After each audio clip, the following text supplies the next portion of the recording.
सदगुरु कबीर इस धराधाम पर यूं समझे कि आए ही थे मानवता के कल्याण के लिए।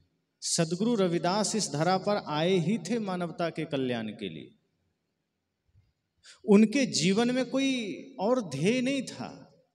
उनका आगमन हुआ ही कि व्यक्ति व्यक्ति को जोड़ सकें। आज जो इंसानियत को तोड़ने वाली विचारधाराएं खड़ी हो गई है, आज जो मानव मानव को खंडित करने वाली विचारधाराएं खड़ी हो गई है, हमारे महापुरुषों ने कोशिश की कि उन सारे विचारधाराओं को गिरा करके मानवतावाद को खड़ा किया जा सके। जाति के आधार पर किसी को छोटा समझना, संप्रदाय के आधार पर किसी को छोटा समझना, सदगुरु कबीर ने कहा यह सबसे बड़ा अपराध है। जीवन में यह सबसे बड़ा पाप है। जाति से कोई छोटा या बड़ा नहीं होता। बड़ा कैसे होता है? कर्म से बड़ा होता है।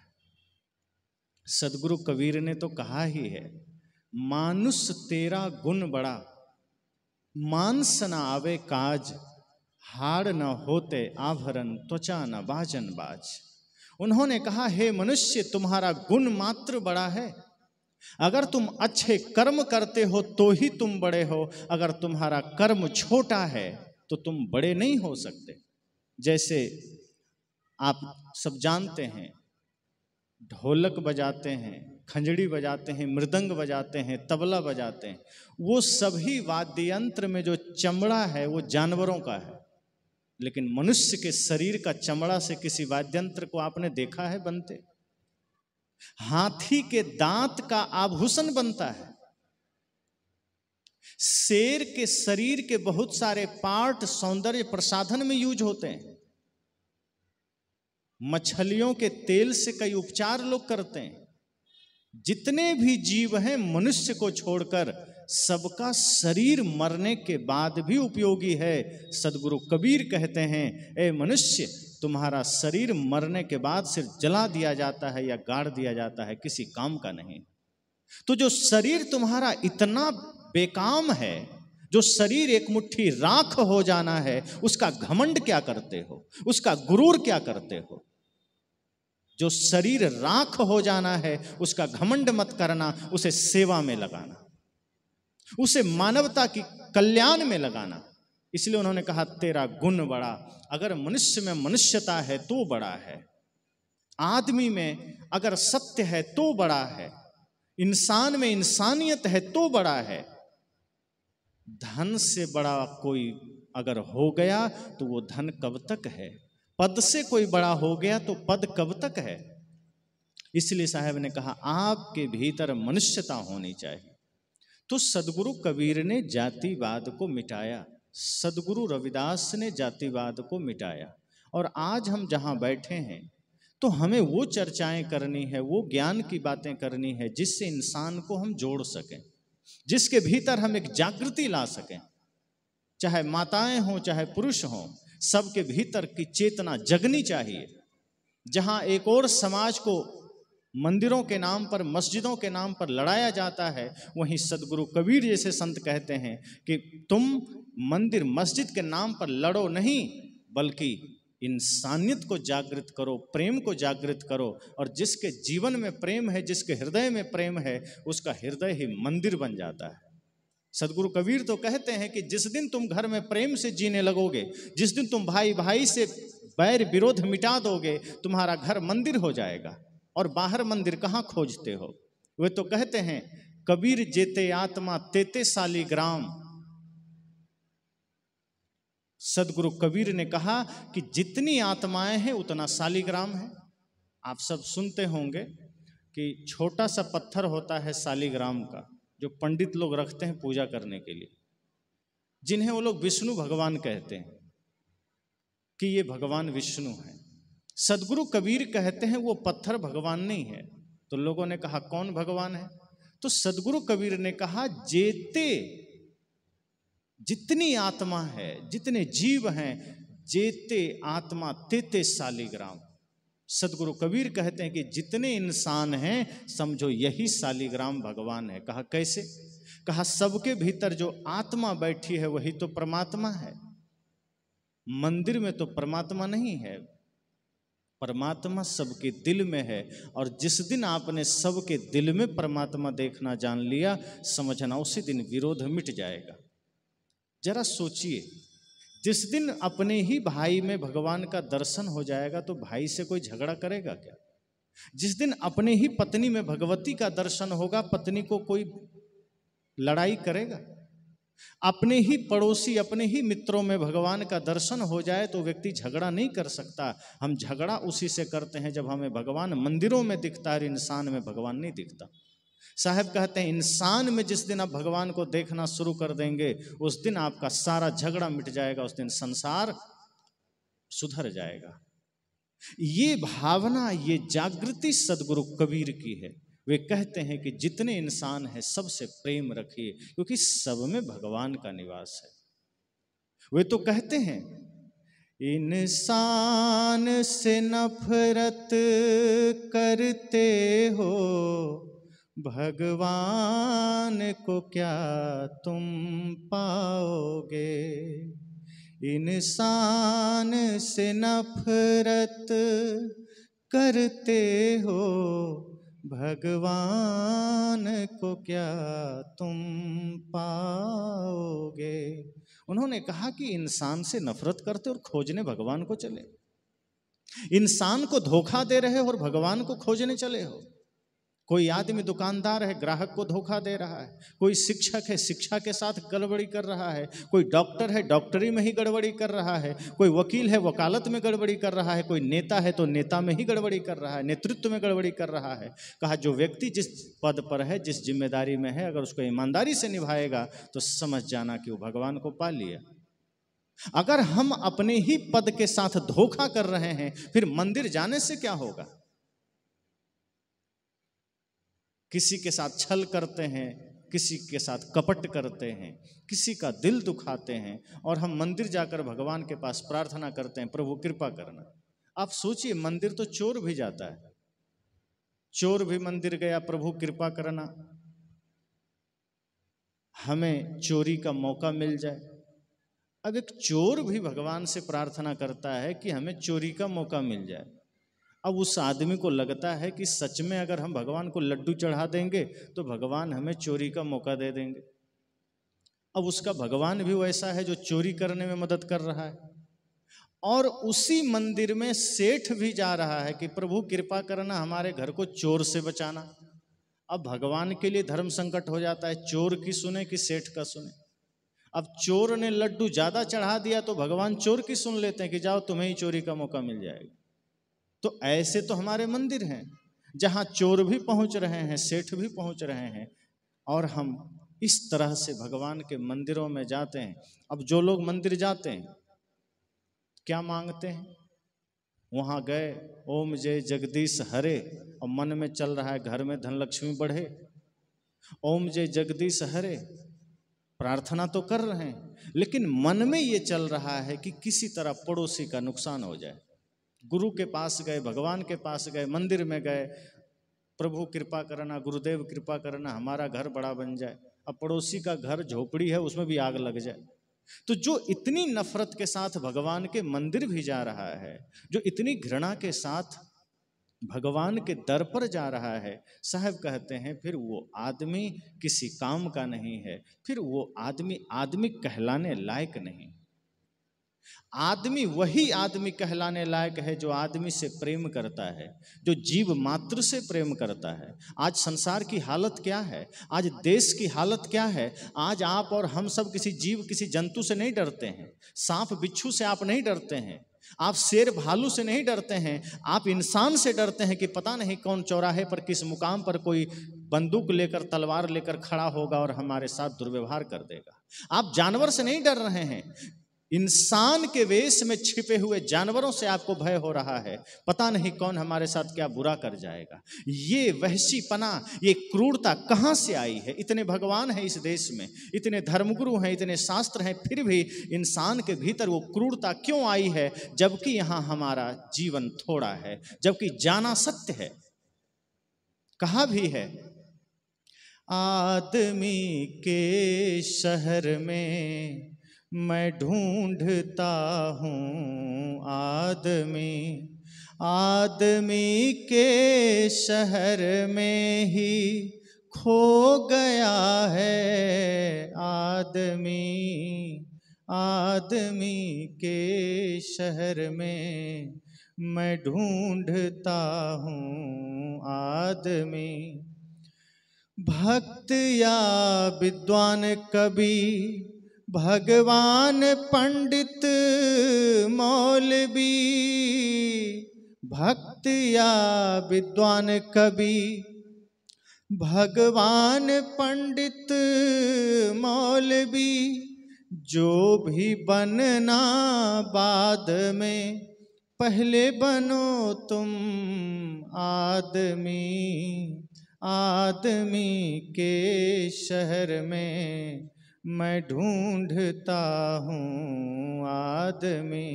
एक संत ने कहा कि मैं चौराहे पर खड़ा हूँ, दोपहर का समय है और हाथ में लालटेन जलाया हुआ। किसी ने कहा कि दोपहर का समय है और ये लालटेन क्यों जला रखे हो? संत ने कहा मैं आदमी खोज रहा हूँ। लोगों ने कहा इतने चेहरे बाजार में दिख रहे हैं, क्या ये आदमी नहीं है? संत ने कहा शकल से तो सभी आदमी हैं, लेकिन आदमियत नहीं है, इंसानियत नहीं है। कहा कैसे? कहा कोई हिंदू बन रहा है, कोई सिख बन रहा है, कोई जैन, कोई बौद्ध बन रहा है, कोई ईसाई बन रहा है। यहाँ इतने लोगों में कोई इंसान हमें मिला ही नहीं जो ये कह सके कि मैं इंसान हूँ। कोई जातियों में बंधा है, कोई पद में बंधा है, कोई धन में बंधा है, कोई कहा ही नहीं कि मैं मानवता से बंधा हूँ, कि मैं प्रेम से बंधा हूँ। इसलिए शकल तो इंसानों का है, लेकिन जीवन यहाँ इंसानों का नहीं है। इसलिए मैं आदमी के शहर में आदमी खोज रहा हूँ। सदगुरु कबीर कहते हैं वो आदमियत भीतर जागृत करना होगा, वो इंसानियत भीतर जगाना होगा। ये सत्संग इसलिए हम करते हैं, सुनते हैं कि हम सब अपने अपने जीवन को समझ सकें, हम अपने अपनी यात्रा को समझ सकें। आप जरा गौर करिए कि हम सब इस धरा पर कितने दिन के लिए आए। जब कभी मौका मिले आंखें बंद कीजिए, सोचिए कि मेरा आना यहां कितने दिन का है और क्या हमें सदा यहीं रहना है? क्या ये शरीर हमें सदा साथ देगा? जो बच्चे थे जवान हुए, जो जवान हैं बूढ़े हुए, जो बूढ़े हैं एक दिन मिट्टी में होंगे। यही तो जीवन की सच्चाई है। साहब कहते हैं फिर मनुष्य तुम जागते क्यों नहीं हो? फिर ये जातियों में बंधना, इस संप्रदायों में बंधना, ये मेरा तेरा करना, ये भाई से झगड़ा, ये पत्नी से झगड़ा, ये पड़ोसी से झगड़ा, क्यों? ये थोड़े से जीवन में प्रेम बांट कर क्यों नहीं चलते? क्यों इतने झगड़े, इतने विवाद? हर घट में परमात्मा क्यों नहीं देखते? कबीर जेते आत्मा तेते शालिग्राम। साहब ने कहा कि जितनी आत्माएं हैं सब भगवान ही तो है। कौन है जो भगवान नहीं है? अगर हम दृष्टि पवित्र कर लें सब में परमात्मा दिखेगा। अभी हमारा मन गंदा है इसलिए चारों तरफ बुराइयां दिखती। हमारी दृष्टि अपवित्र है इसलिए हम गलत सोचते हैं, इसलिए हमारे मन में घृणा है, नफरत है। सदगुरु कहते हैं कि जब हमारा मन पवित्र हो जाता है, जब हमारा मन निर्मल हो जाता है, हम सब में पवित्रता देखने लगते हैं। आज इसी देश, इसी समाज में हमारे समाज की बहन बेटियां असुरक्षित क्यों महसूस करती? रास्ते में चल रही हैं, उनको भय है कि कहीं कुछ अनिष्ट ना हो जाए, उनके साथ कुछ गलत ना हो जाए। कौन करता है? कोई जानवर करता है? इसी समाज का कोई व्यक्ति है जिससे वो भयभीत हैं। इसी समाज का कोई आदमी है जिससे आज हमारी माताएं बहनें भयभीत हैं। क्यों? आज तक हमने वो समाज विकसित क्यों नहीं किया? और आज हमारे युवाओं के भीतर वो जागृति क्यों नहीं आई, वो संकल्प क्यों नहीं आया कि हम कह सकें कि नहीं, मेरा जीवन किसी को दुख देने के लिए नहीं है, मेरा जीवन किसी को सताने के लिए नहीं है, बल्कि मैं खड़ा हूं, मेरे होते किसी माँ बहन बेटी पर कोई कुदृष्टि नहीं कर सकता, मेरे होते किसी बहन को डरने की जरूरत नहीं है, मेरे होते किसी को सिर झुकाकर चलने की जरूरत नहीं है। हमने अपने भीतर वो सामर्थ्य क्यों नहीं जगाया? हमने अपने बच्चों को वो दिव्य संस्कार क्यों नहीं दिए? आज आप अपने बच्चों को पढ़ने की शिक्षा तो देते हैं कि पढ़िए, डॉक्टर बनिए, इंजीनियर बनिए, वकील बनिए, अपने बच्चियों को आप ऊंची शिक्षा तो देते हैं, लेकिन ध्यान देना, ऊंची शिक्षा, अच्छी शिक्षा व्यक्ति को डॉक्टर बना सकती है, इंजीनियर बना सकती है, वकील बना सकती है, IAS IPS बना सकती है, लेकिन अच्छी शिक्षा किसी को इंसान नहीं बना सकती।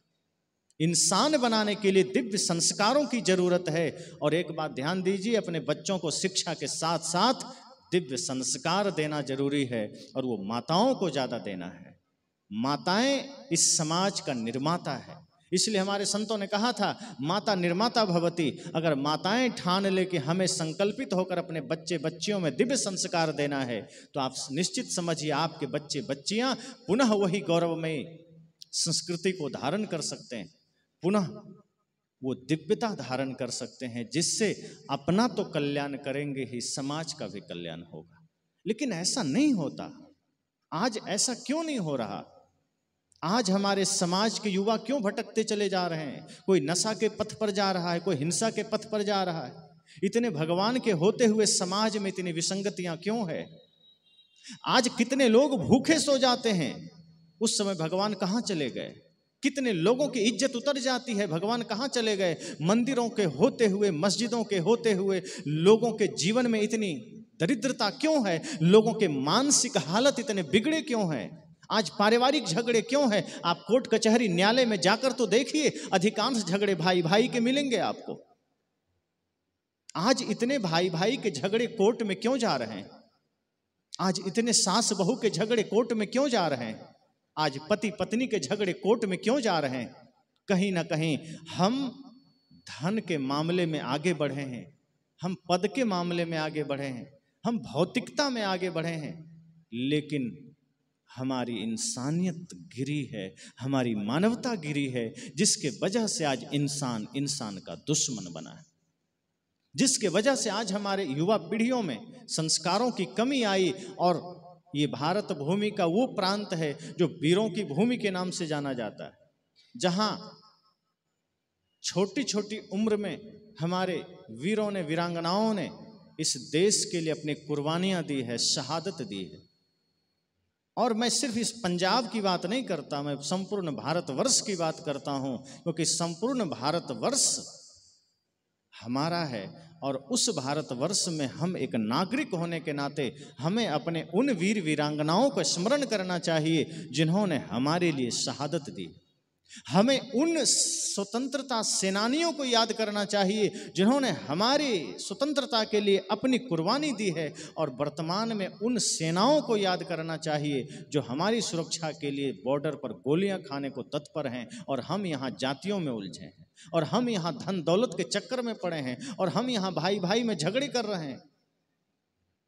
सदगुरु कबीर कहते हैं, इंसान पहले बन जाओ। ये दुनियादारी काम नहीं देगा। अगर हमारे भीतर मनुष्यता के गुण नहीं है, अगर हमारे भीतर आदमियत के गुण नहीं है, अगर हमने प्रेम धारण नहीं किया, सत्य धारण नहीं किया, अहिंसा धारण नहीं किया, तो इंसान तो हम हो ही नहीं सकते, चाहे बाहर हमारा विकास कितना भी हो जाए। एक आदमी कितना भी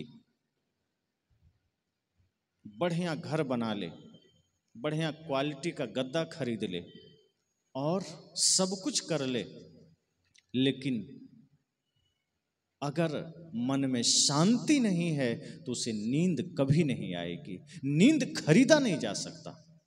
आप कितना भी बढ़िया क्वालिटी का भोजन बना लीजिए, लेकिन अगर बाजार में कहीं जाएंगे कि भैया थोड़ा भूख भी दे दो, तो दुकान में भूख नहीं मिलती, वो आपके भीतर से जागृत होती है। बाहर सब कुछ मिलेगा, जो चाहिए संसार में मिलेगा, पर शांति नहीं मिलेगी, प्रेम नहीं मिलेगा। वो आपको जागृत करना होगा। साहब कहते हैं हम बाहर बहुत विकास कर लिए, हमारे बाहर के भवनों की ऊंचाइयां बढ़ गई, मंदिरों की ऊंचाइयां बढ़ गई, हमारा मंदिर बड़ा हो गया, घर बड़ा हो गया, लेकिन दुर्भाग्य हम सबका दिल छोटा हो गया। पहले हमारा दिल बड़ा हुआ करता था, सबके प्रति प्रेम हुआ करता था, वसुधैव कुटुंबकम का भाव हुआ करता था, सर्वे भवन्तु सुखिनः सर्वे सन्तु निरामया का भाव हुआ करता था, सब घट मेरो साइयां ये भाव हुआ करता था। लेकिन आज क्या हो गया? आज हमारा बाहर विस्तार हो गया, दुनिया हमने मुट्ठी में कर ली, लेकिन दिल हमारा इतना छोटा हो गया कि आज व्यक्ति कहता है कि हम दो, हमारे दो, अर्थात पति पत्नी और 2 बच्चे और माता पिता को वृद्धाश्रम में भेज देता है। इतनी इंसानियत हमारी गिर गई कि जिस माँ बाप ने जन्म दिया हम उसे ही वृद्धाश्रम में डाल दिए। जिस माँ बाप ने बड़े अरमानों से, बड़े खुशी से, बड़े प्यार से हमें जन्म देकर पाला पोसा बड़ा किया, आज वही रो रहा है। वृद्धाश्रम जाके कभी देखिए, अब देखे होंगे, वहां वृद्धों के आंखों में आंसू है। वो कहते हैं क्या करें, हमने बड़े सपने देखे थे, बड़े अरमान देखे थे कि हमारे बच्चे हमारे बुढ़ापे में सेवा करेंगे। माताएं वहां रो रही है कि हमने सोचा था कि बच्चे और बहू हमारी सेवा करेंगे, लेकिन आज मैं इस वृद्धाश्रम में हूँ, घर भी मेरा छूट गया, बच्चे भी छूट गए। क्या हुआ, मैंने क्या कमाया? जो किया सब खो गया, मैंने जो किया सब चला गया। साहब कहते हैं यही तो हमारी जिंदगी है, जिंदगी में प्रेम कहाँ है? आज हमारी जिंदगी सिर्फ घृणा और नफरत का अड्डा बन गया है। आज इंसान 2-4 एक जगह खड़े हो जाएं तो अपने उत्थान की बात नहीं करता। आज 4 आदमी इकट्ठा हो जाए तो समाज में कैसे क्रांति आएगी, समाज में कैसे शांति आएगी, इसकी बात नहीं होती। आज एक दूसरे की बुराई और एक दूसरे की कमियों की चर्चा होती है, एक दूसरे की निंदा की बात होती है, एक दूसरे की सफलता के खिलाफ बात होती है। साहब कहते हैं हम इतना क्यों गिरते चले गए? इसलिए जागने की जरूरत है। साहब ने कहा मानुष तेरा गुण बड़ा, मान सनावे काज। ए मनुष्य, तुम्हारा तो गुण बड़ा है, मांस काम नहीं आएगा, न तो हड्डी का कोई आभूषण बनेगा और न तो त्वचा का बाजा बजेगा। इस चमड़ी को निकाल के अगर लगा दिया जाए तो बाजा भी नहीं बजेगा। फिर किस बात का घमंड है, किस बात का गुरूर है? अगर हमारे भीतर गुण नहीं है तो ये शरीर किसी काम का नहीं। और गुण चाहिए, प्रेम चाहिए, जीवन में सत्य चाहिए, तभी आनंद आ सकता है, तभी शांति आ सकती है। इसलिए सदगुरु कबीर कहते हैं मैं किसी से भेद नहीं करता। साहेब का आदेश और साहेब का ज्ञान ऐसा है, वे कहते हैं सब एक है। अगर कोई समाज को बांटता है, अगर कोई समाज में गंदगी फैलाता है तो साहब कहते हैं फिर वो नीच है और दूसरा कोई नीच नहीं है। साहब के नज़र में वो नीच नहीं है जो जिसे आज कह दिया गया कि कोई शूद्र कुल में जन्म लिया। साहब कहते हैं नीच वो है जिसका कर्म नीच है, जिसकी सोच नीच है, वो व्यक्ति नीच है। जिसके मन में क्रोध है, जिसके मन में हिंसा है, जिसके मन में वैमनस्य है, सदगुरु कबीर कहते हैं वो नीच है। ऊंचा कौन है? जिसके मन में प्रेम है, जिसके मन में सत्य है, जिसके मन में ईमानदारी है, जिसके मन में गुरु के प्रति भक्ति है। साहब कहते हैं वो ऊंचा है, वो श्रेष्ठ है। और जिसके मन में घृणा है, नफरत है, वो नीच है। यही भेद है और कोई भेद नहीं। किसी कुल में जन्म लेने से कोई बड़ा और छोटा नहीं होता, कर्म से बड़ा और छोटा होता है। इसलिए सदगुरु कबीर ने कहा कि अपने गुण को अगर आपने सही कर लिया, अपने भीतर सद्गुणों को धारण कर लिया, तो आपसे श्रेष्ठ कोई नहीं है, आपसे बड़ा कोई नहीं है। बहुत सी बातें तो हम लोग सुनते हैं और कान से निकाल देते हैं। ज्ञान के शब्दों को सुन करके हम उस पर चलने की कोशिश नहीं करते।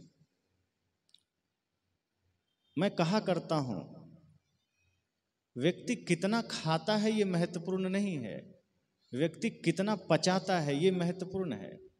अब कोई 1 रोटी खाए और पचा ना पाए तो डॉक्टर कहता है तुम जूस पी कर रहो, रोटी मत खाओ।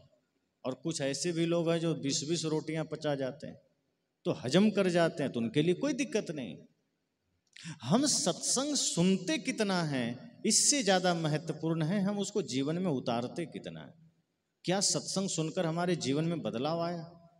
मैं पूछता हूँ, अगर हम सत्संग लगातार सुनते हैं तो हमने अपने परिवर्तन कितना किया, जीवन में क्या बदलाव आया?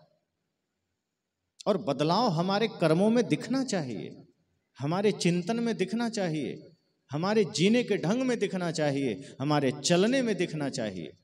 समाज में अगर एक बदलाव लाना है, उसकी शुरुआत खुद से करनी होगी, उसका आरंभ खुद से करना होगा। इसलिए मैंने कहा कि ये सत्संग हम सबको मिला है, ये साधारण नहीं। संतों का आगमन साधारण नहीं होता। संतों का जीवन तपस्वियों का जीवन है, तप का जीवन है, त्याग का जीवन है।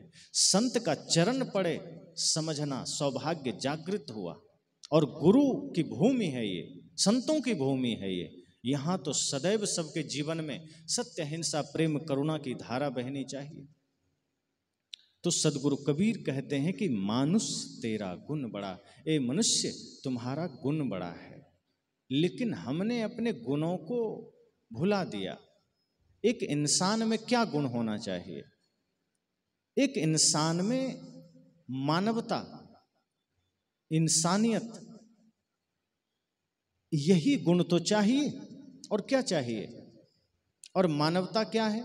किसी ने पूछा कि मानवता क्या है, किसी ने पूछा इंसानियत क्या है, तो संत कहते हैं कि जहाँ प्रेम है वहीं इंसानियत है, जहाँ सत्य है वहीं इंसानियत है, जहाँ दया है वहीं धर्म है।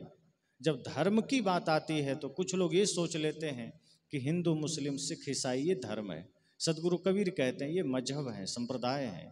धर्म है मानवता, और जिस व्यक्ति के भीतर धर्म है अर्थात प्रेम है, वही धार्मिक है। तो हम धार्मिक भी तो नहीं बन पाते। हम बाहर से सब कुछ कर लेते हैं, भीतर हमारा परिवर्तन नहीं होता। आज कई बार आप सब सोचते हैं या जब कभी अवसर मिले तो इस पर विचार करिए कि समाज को आप देखेंगे तो आदमी की यात्रा, आदमी की दिशा इतनी भटकती क्यों जा रही है? क्या दिक्कत है आज? क्या कमी है कि आदमी अपने लक्ष्य से भटकता जा रहा है? आज छोटे छोटे बच्चे अपने लक्ष्य से भटकते जा रहे हैं। क्या दिक्कत आ गई? सब कुछ तो है, शास्त्र है, मंदिर है, संतों का सत्संग भी चल रहा है। कारण इतना है कि आज हमने बाहर के चीजों को महत्व दे दिया और धर्म को, सत्संग को, ज्ञान को हमने महत्व नहीं दिया। हमने इन चीजों को साइड कर दिया। कुछ लोग कहते हैं अरे सत्संग भजन तो बुढ़ापे की चीज है, बुढ़ापे में करना है, ये जवानी में क्या करना। जहां हमने ऐसा सोचा कि समझ जाना हमारा जीवन गया, हमारी सोच जहां बिगड़ी कि हमारा जीवन बिगड़ा। इसलिए साहब कहते हैं नहीं, जाग जाओ, होश में आ जाओ। ये जीवन बड़ा क्षणिक है, नश्वर है। न जाने कब किसका किससे बिछुड़ना हो जाए, न जाने कब विराम हो जाए जीवन। इसलिए जागृत होइए, सजग होइए और कोशिश करिए कि हम अपने जीवन को मानवता की सेवा में लगाएंगे। हमारा जीवन व्यर्थ नहीं जाना चाहिए। एक एक श्वास हमें सत्य में लगाना है, प्रेम में लगाना है, इंसान की सेवा में लगाना है। हमारा एक एक पल दीन, दुखी, असहाय की सेवा में लगना चाहिए। यही गुरुओं का संदेश है, यही संतों का संदेश है, यही महापुरुषों का वचन है। लेकिन हमने सदैव ये देखा है, ये महसूस किया है कि हमारे जीवन में जैसे ही प्रभुता आती है, जैसे ही थोड़ा सा हम विकसित होते हैं कि हम धर्म, सत्संग, दया, क्षमा सब भूल जाते हैं। और इसका एक बहुत बड़ा वजह यह है कि हमें वैसा मार्गदर्शन नहीं मिला, उस तरह से हमें दिशा निर्देश नहीं मिला।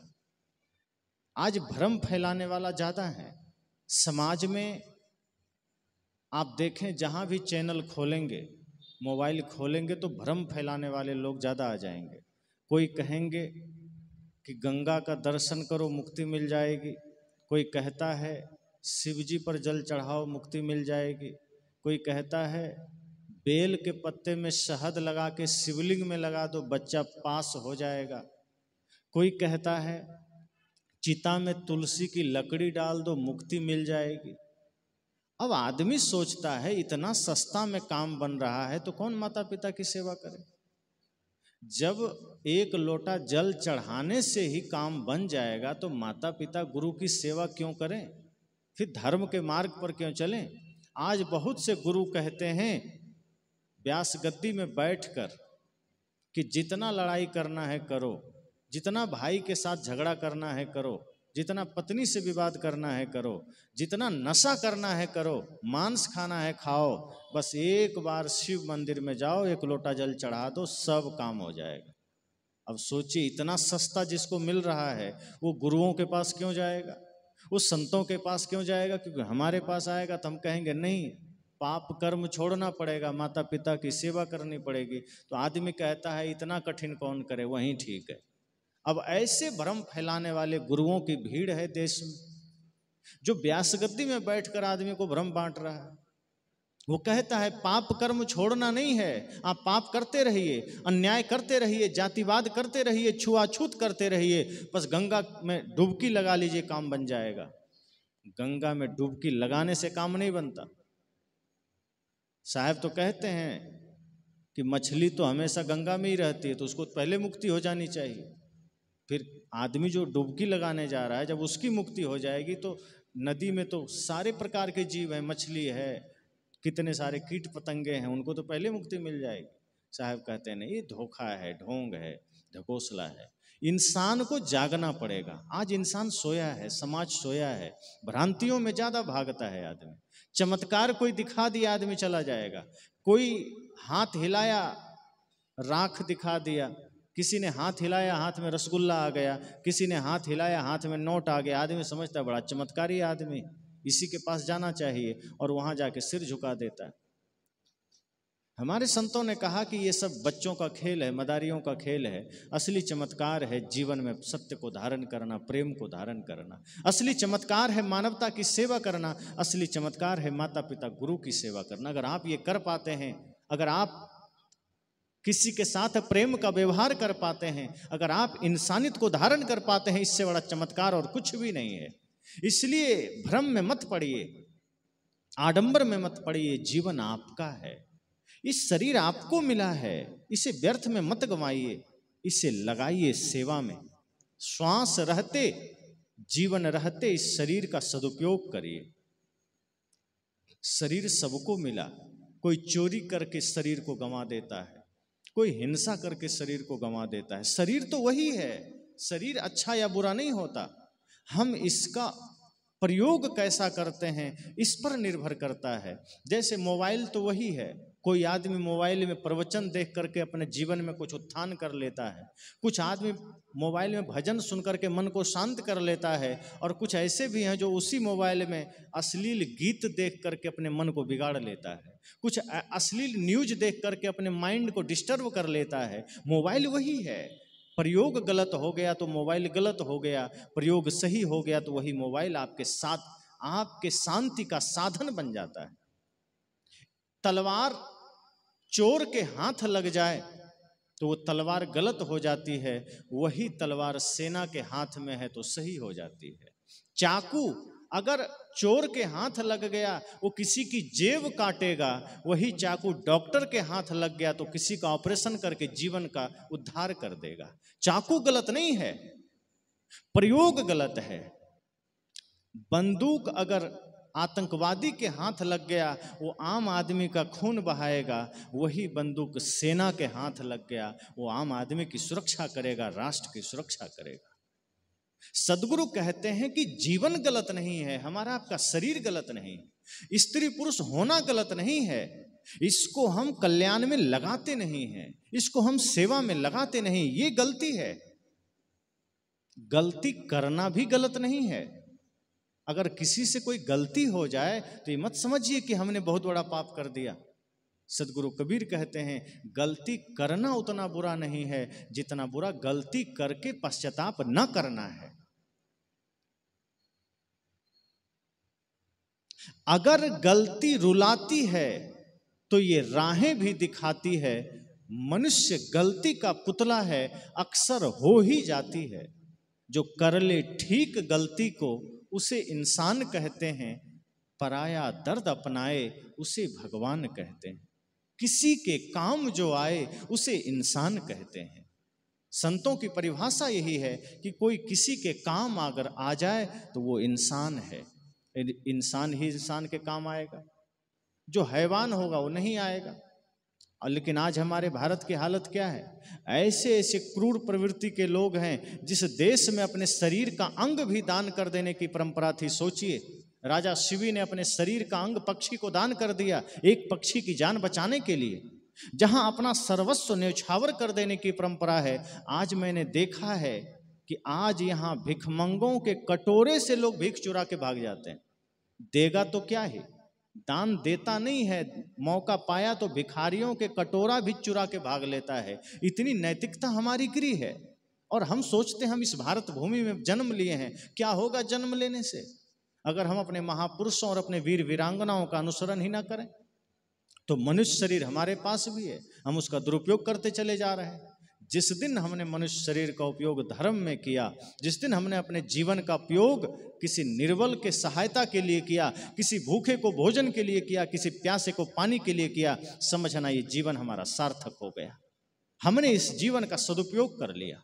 और यदि हमने इस जीवन का उपयोग चोरी में किया, छल में किया, जातिवाद में किया, छुआछूत में किया, नफरत फैलाने में किया, घृणा फैलाने में किया, समझ जाना हमने इस जीवन का दुरुपयोग कर लिया और फिर हम मनुष्य होने के लायक नहीं। तो आज बहुत से लोग हैं जो इस शरीर को दुरुपयोग में लगा रहे हैं, सदुपयोग नहीं कर रहे हैं। साधनों का दुरुपयोग करना भी जीवन में समझना कि पाप ही तो है कि शरीर मिला अच्छा काम करने के लिए, लेकिन हम इससे भ्रम फैला रहे हैं, हम इससे छुआछूत फैला रहे हैं, हम इससे आडंबर फैला रहे हैं। पर हमारे संतों ने जगाया, हमारे महापुरुषों ने जगाया कि जागो, आप कमजोर नहीं हैं, आप निर्बल नहीं हैं, आपके भीतर सामर्थ्य है, आप अपने शक्ति को जगा सकते हैं, आप अपने सामर्थ्य को जगा सकते हैं। आप सोचिए, आज बहुत से लोगों के टी शर्ट में बाबा साहब का फोटो है। इनके जीवन को ही देखिए, कितना इनको लोगों ने सताया, सब जानते हैं। स्कूल से निकाल दिया, पढ़ाई के लिए रोका गया, जहां बैठ के चल देते थे जगह को धोया जाता था। आज किसी के साथ इतना हो तो आदमी तलवार लेके निकल जाएगा काटने, पर इन्होंने क्या कहा कि नहीं, अगर कोई हमारे साथ बुरा किया है, अगर किसी ने मुझे इस स्तर तक जलील किया है, तो उसे हम अपने ज्ञान से, हम अपने शक्ति से, हम अपने सामर्थ्य का परिचय देकर जवाब देंगे। और इन्होंने कुछ नहीं किया, अपने मन के नफरत को निकाला, अपने मन की घृणा को निकाला और अपने जीवन को लगा दिया तप में, त्याग में, अध्ययन में, चिंतन में। और वो सामर्थ्य जागृत किया, वो शक्ति जागृत किया कि संपूर्ण मानवता नतमस्तक हो गई, सभी लोग झुक गए। तो हमें वो काम करना है ना, हमें तो वो जागृति अपने भीतर लाना है, हमें वो त्याग अपने भीतर लाना है, वो सामर्थ्य अपना जागृत करना है कि हम भी किसी का सहायक बन सकें, हम भी समाज का पथ प्रदर्शक बन सकें, हम भी किसी का मार्गदर्शक बन सकें,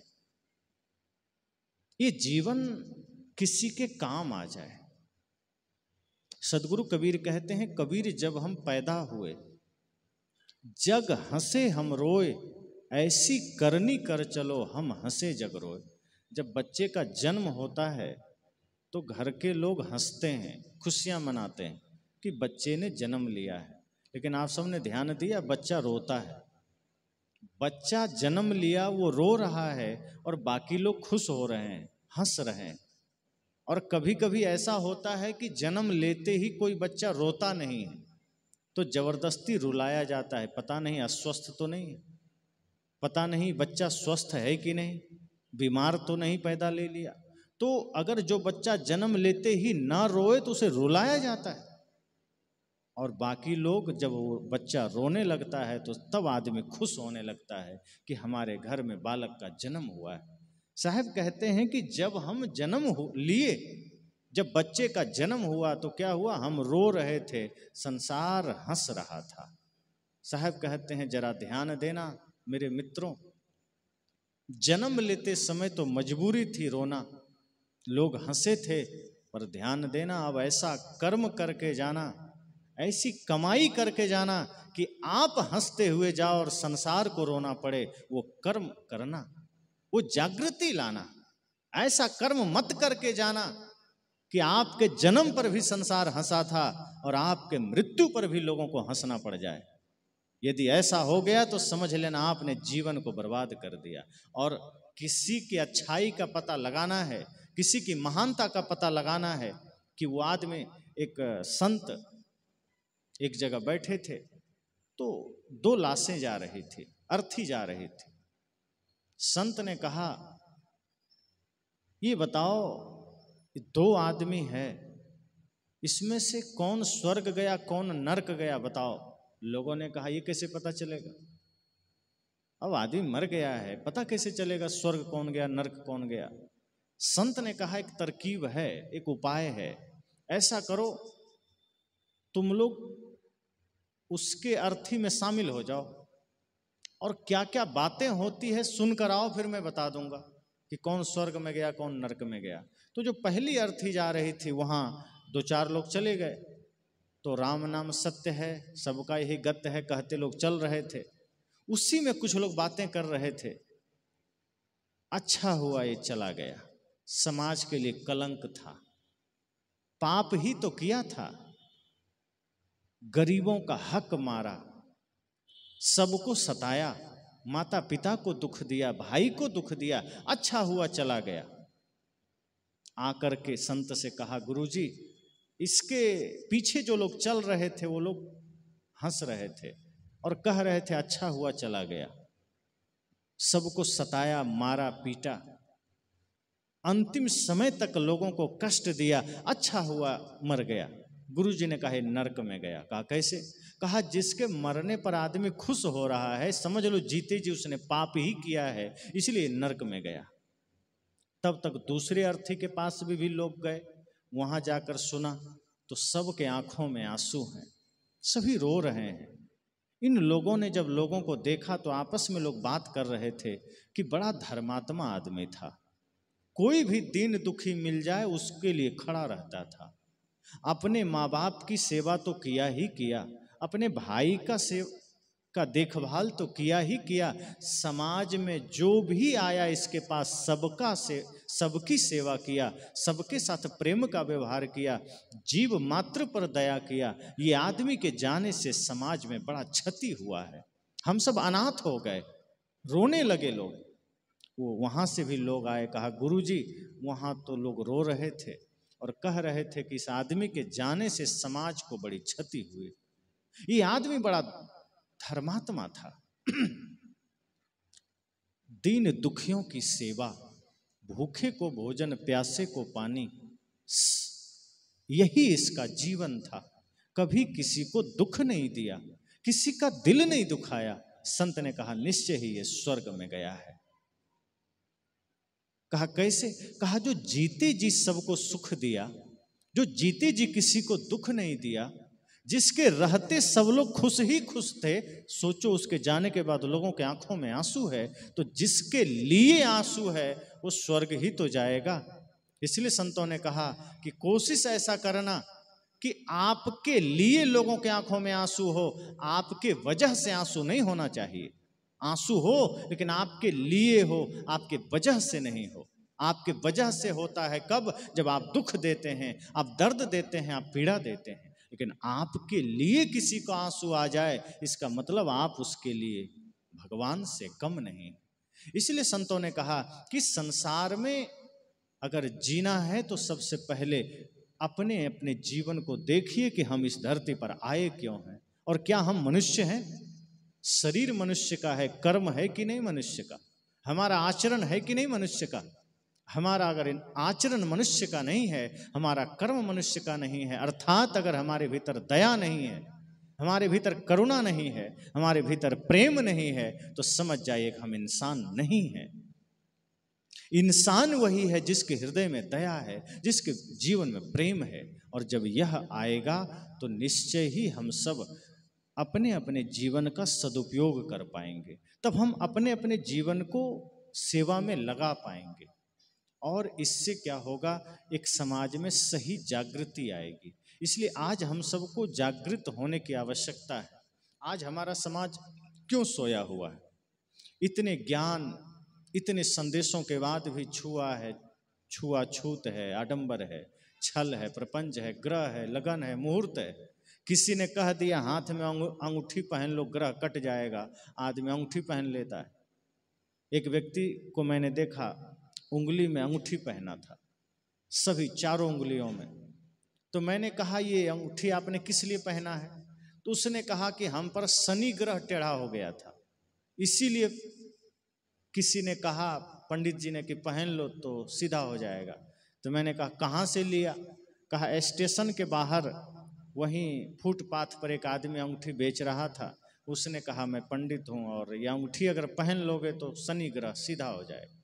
मैंने कहा पढ़े लिखे हैं, जरा बताइए पृथ्वी से कितना बड़ा है शनि ग्रह? कहा बहुत बड़ा है, कई लाख गुना बड़ा है। मैंने कहा जब पृथ्वी से इतना बड़ा है वो आप पर टेढ़ा कैसे हो गया? और यदि शनि ग्रह टेढ़ा हो जाएगा तो एक आदमी पर होगा कि पूरी धरती ही चपेट में आ जाएगी। सोच लीजिए, अगर एक पृथ्वी से भी बड़ा ग्रह कहीं टेढ़ा क्या थोड़ा सा हिल भी जाए तो पृथ्वी तो पूरी चपेट में आ जाएगी। और मान लो शनि ग्रह टेढ़ा भी हो गया तो फुटपाथ पर बैठा हुआ एक आदमी के अंगूठी से वो ग्रह सीधा हो जाएगा। वो अंगूठी में इतना पावर आ गया। अगर इतना ही पावर उसके अंगूठी में होता तो फुटपाथ पर बैठकर अंगूठी नहीं बेच रहा होता। मैंने कहा दूसरी अंगूठी किस लिए? कहा कि इससे लक्ष्मी आती है। मैं कहा वो बैठा हुआ आदमी 10 रुपया के लिए अंगूठी बेच रहा है, लक्ष्मी आती तो सब अंगूठी वही पहन लेता, फिर वो करोड़पति बन जाता। वो खुद दरिद्र बना बैठा है और तुम्हें धन दे रहा है। मैंने कहा ये ग्रह लगन मुहूर्त ये अंगूठियों से काम नहीं बनता। ये धन आपके अंगूठियों से नहीं आएगा, ये धन लक्ष्मी की पूजा से नहीं आएगा, ये विद्या सरस्वती की वंदना से नहीं आएगा, ये पढ़ने से आएगा, श्रम करने से आएगा, मेहनत करने से आएगा। आज आप खेतों में काम करना बंद कर दें और लक्ष्मी जी की उपासना में लग जाएं तो खेत में फसल होगा क्या? ये विद्यार्थी लोग पढ़ना छोड़ दें और माता सरस्वती की वंदना में लग जाएं तो कितने लोग पास हो जाएंगे? कोई पास होंगे? नहीं होंगे। और जो पहलवानी करते हैं, हमारे एक भाई हैं आकाश जी, कहाँ गए? बढ़िया बॉडी वॉडी बनाए हुए हैं। तो अगर वो जिम ना जाएं, एक्सरसाइज ना करें, डाइटिंग ना करें, बैठ करके सिर्फ जय हनुमान ज्ञान गुण सागर जय कपीस उन लोग उजागर, तो क्या होगा? बॉडी बन जाएगी? बनेगी क्या? नहीं बनेगी। कोई उपाय नहीं है। किसी भी भगवान की पूजा करने से कोई काम नहीं बनता, कर्म करना पड़ता है। और हमें यही तो छल हमारे साथ किया गया कि तुम्हें कुछ नहीं करना है, नाम जपना है, काम बनते चला जाएगा। और हम वही करते चले गए। कहीं मंदिर में खड़े हैं, कहीं मस्जिद में खड़े हैं और हाथ जोड़े खड़े हैं प्रभु कृपा करना, और प्रभु कृपा ही नहीं कर रहे हैं। क्यों करेंगे? हम मेहनत करना ही छोड़ दिए, हम श्रम करना छोड़ दिए, हम सही ज्ञान ग्रहण करना छोड़ दिए, मानवता हमने छोड़ दी। तो ना पूजा से कुछ होगा, ना प्रार्थना से कुछ होगा, ना किसी प्रकार के आडंबर से कुछ होगा। अगर जीवन में कोई समस्या आई है उसका कारण हमारा गंदा मन है और दूसरा कोई कारण नहीं। कोई शनि ग्रह टेढ़ा उड़ा नहीं हुआ, कोई दिशा, कोई लगन, कोई मुहूर्त, कुछ नहीं। और आजकल तो आदमी भूत प्रेत से भी डरता है कि हमारे जीवन में भूत आ गया। तो अक्सर लोग हनुमान चालीसा पढ़ता है। जब किसी को भूत लग जाए तो जल्दी में आदमी सोचता है हनुमान जी बचाएंगे, तो हनुमान चालीसा पढ़ता है। अब एक आदमी कहा मुझे भूत लग गया तो मैं हनुमान चालीसा का पाठ करता हूँ। मैंने कहा जब भूत नहीं लगा था तब क्या पाठ करते थे? कहा नहीं, तब नहीं करते थे। तो अक्सर आज आदमी को आप देखेंगे कि भजन या हनुमान चालीसा का भी पाठ कब करता है? जब किसी सुनसान जंगल से गुजर रहा होता है या मरघट से गुजर रहा होता है, तब आदमी को याद आता है गुरु का भजन या हनुमान चालीसा, तब वहाँ वो करेगा जय हनुमान ज्ञान गुण सागर। लेकिन जब घर में रहता है आदमी, गाड़ी में चल रहा है, तब फिल्मी गीत सुनता है, तब उल्टे सीधे गीत बजाएगा, और जैसे ही कहीं पर डर लगने लगा, भय लगने लगा, तब गुरुवाणी याद आता है, तब भजन याद आता है, तब उसे सत्संग याद आता है। साहब कहते हैं ये फिर ये सब भी भ्रम ही है, धोखा ही है। आप संतों की वाणी, गुरुओं की वाणी का उपयोग से भ्रम भगाने, भूत भगाने के लिए मत करिए। सबसे बड़ी बात है, हमारे संतों ने, गुरुओं ने हमें जगाया, भ्रम से दूर किया, हम सबके भीतर की चेतना को जगाया। और हमारे समाज में तो माताओं को भी नकारा गया। बहुत से जगह पर कहा गया कि माताएं मंदिर नहीं जा सकती, माताएं प्रवचन नहीं कर सकती, माताएं पढ़ नहीं सकती, और माताएं मंच पर नहीं बैठ सकती। पर सदगुरु कबीर ने कहा कि ये गलत बात है। आधे वसे पुरुष आधे वसे जोई। साहब ने कहा ये सृष्टि एक पुरुष से नहीं चल सकता। जितना सृष्टि में जरूरत इंसान अर्थात पुरुष का है, उतना माताओं का भी है। इसलिए सदगुरु कबीर ने माताओं को भी कहा कि आप छोटे नहीं हैं, आप क्षुद्र नहीं हैं, आप अकिंचन नहीं हैं, आपके भीतर भी वही परमात्मा है, आपके भीतर भी वही शक्ति है। जरूरत है उसे जगाने की, जरूरत है उस जागृत होने की। और जिस दिन जगा लेंगे तो आप और इसमें कोई भेद नहीं है। यहाँ माताएं उधर बैठी हैं, पुरुष इधर बैठे हैं, तो क्या अंतर है? शरीर का अंतर है। प्रकृति से किसी को पुरुष का शरीर मिल गया, किसी को नारी का शरीर मिल गया। अब जैसे ये कपड़ा है, ये सादा है, कोई रंगीन पहने हैं, तो कोई कपड़ा सादा है या रंगीन है तो कपड़ा ही, भेद क्या है? इसी तरह से स्त्री का शरीर भी एक कपड़ा है, पुरुष का शरीर भी एक कपड़ा है, भेद क्या है? फिर बांटा क्यों गया? फिर क्यों कहा गया कि महिलाएं मंदिर नहीं जा सकती, महिलाएं पढ़ नहीं सकती? क्योंकि वो नहीं चाहते कि महिलाएं शिक्षित हों, ताकि महिलाओं के शिक्षित होने से, महिलाओं के जागरूक होने से उनके संतान जागृत होंगे। क्योंकि माताएं जिस दिन जग गई, उस दिन आपका संतान जग जाएगा। जिस दिन आपके अंदर परिवर्तन आ गया, उस दिन आपके बच्चों के अंदर परिवर्तन आ जाएगा। क्योंकि एक माँ ही है जो अपने बच्चों को महान भी बना सकती है और अपने बच्चे को शैतान भी बना सकती है। वो आपको तय करना है कि आप अपने मातृत्व धर्म का निभा कर अपने बच्चों में दिव्यता लाते हैं कि उसे यूं ही छोड़ देते हैं। इसलिए संतों ने कहा ये समाज, ये राष्ट्र, ये संपूर्ण विश्व एक मंच है। यहाँ हमें अपना अपना कर्तव्य निभाना है। हम क्या कर्तव्य निभाते हैं ये हम पर निर्भर करता है कि हम यहाँ से खाली चले जाएंगे या कुछ करके जाएंगे। जीवन में संकल्प लीजिए। चूंकि जीवन है ही इतना अनमोल, जीवन है ही इतना क्षणभंगुर कि ना जाने कब कहाँ किससे बिछुड़ना हो। इसलिए जीवन में संकल्प हमें सबको लेना है, हम सबको जागृत होना है कि नहीं, इस आडंबर भरे जगत में हमें कुछ कमाई करके जाना है, सदैव संकल्पित होकर जाना है। और यदि हम सब एक समाज निर्माण में सहायक बन पाए, हम सब समाज कल्याण में सहायक बन पाए, तो सोचिए कितनी बड़ी बात होगी। जो शरीर ऐसे ही राख हो जाएगा, अगर वो किसी के काम आ गया, अगर वो समाज के काम आ गया, अगर उस जीवन में हमने अपने बच्चों में सही संस्कार दे पाया, तो सोचिए कि हमारा जीवन कितना कीमती हो उठेगा। इसीलिए मैंने कहा कि हमें जागने की जरूरत है और किसी न किसी रूप में सेवा से जुड़े रहना।